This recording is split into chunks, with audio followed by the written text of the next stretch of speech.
Hi, Josie here from Finest Laya.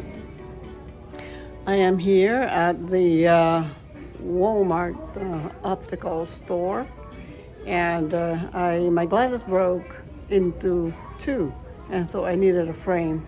And the man here said he could replace the frame, use my same pair of glasses. So we'll see. He's currently working on it, so it should be good.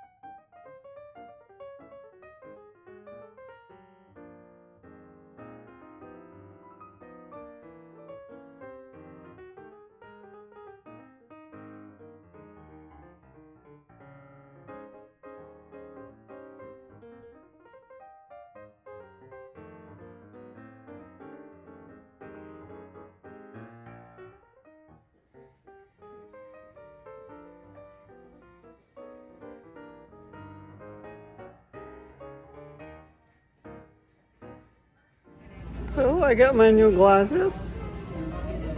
The frame is supposed to be titanium, so it should be more durable than the last one. It just split into two. So yeah, I'm happy. It's all right, but I still have to do an eye test sometime in the future to make sure that my eyesight is okay. Cheers.